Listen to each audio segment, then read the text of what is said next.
Top 10 Banned Weapons for War 2022. Hey everyone, welcome to my channel. So before we get started, make sure hit that like button and subscribe to my channel. The idea of limiting warfare and its effects on soldiers and civilians have roots that can be traced back to the American Civil War. Shortly before issuing the Emancipation Proclamation, President Abraham Lincoln issued the Lieber Code, named for a Prussian professor from South Carolina. Lieber was a former Prussian soldier in the Napoleonic Wars. Wounded at the Battle of Waterloo, he aimed to convince the Union to adjust its battlefield conduct to bring a sharper end to the war, and thus, slavery. Prisoner exchanges, flags of truce, battlefield looting, and assassinations were also covered. Most importantly, the code governed the treatment of POWs, treatment of rebels, and the respect for human life, especially those of slaves and former slaves fighting for the Union.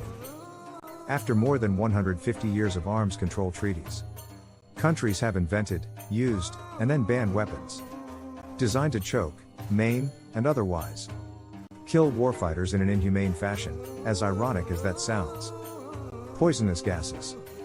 There are 5 types of chemical agent banned for use in warfare.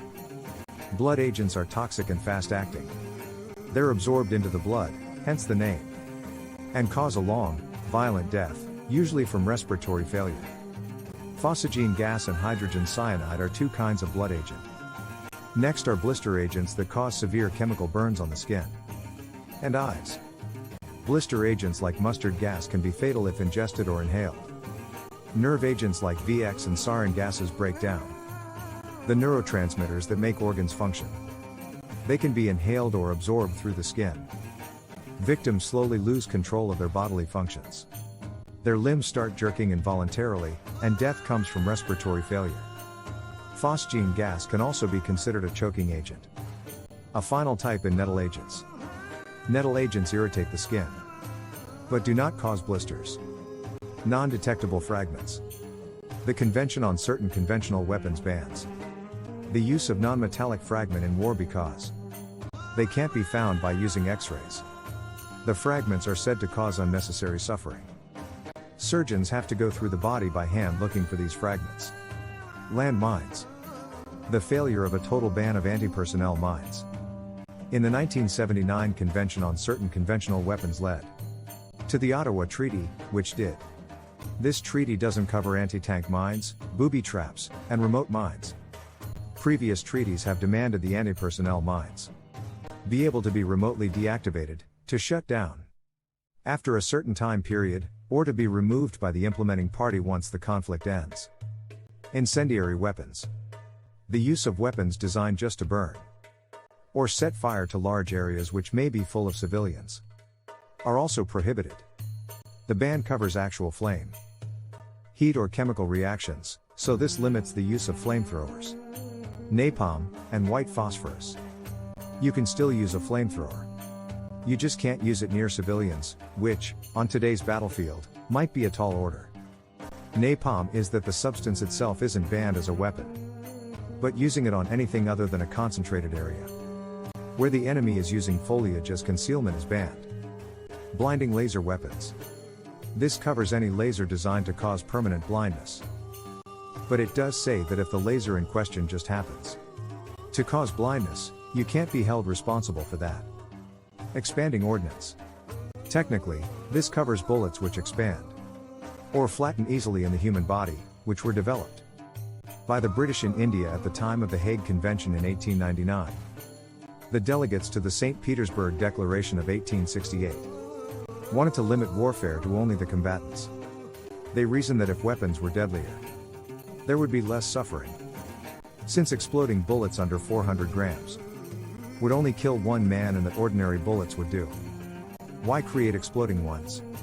Today, this prohibition covers hollow point bullets, which are designed to remain in the body and limit collateral damage.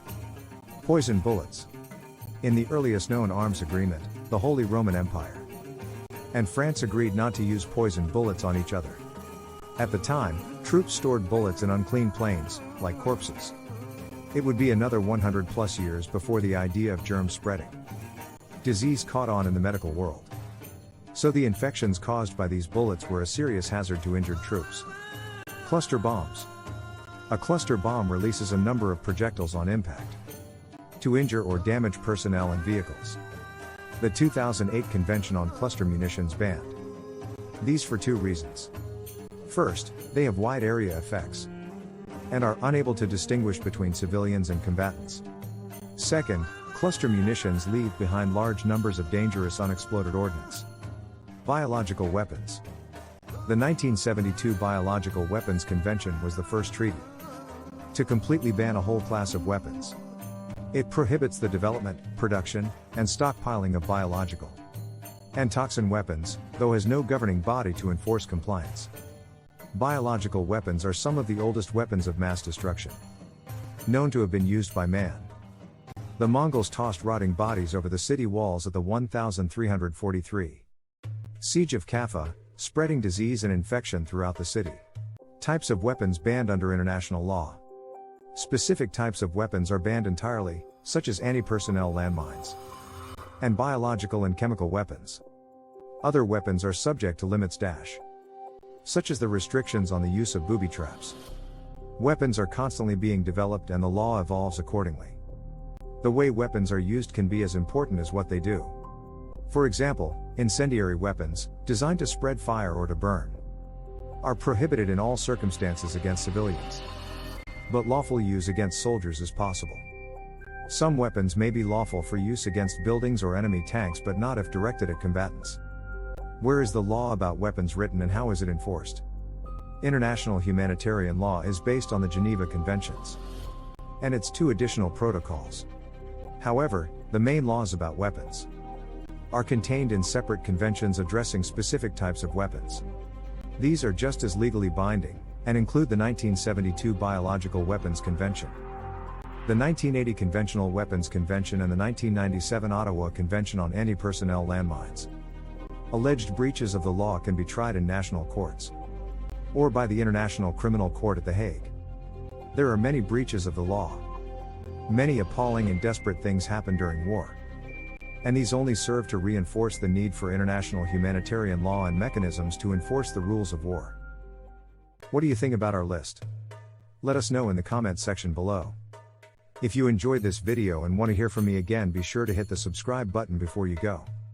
Thanks for watching.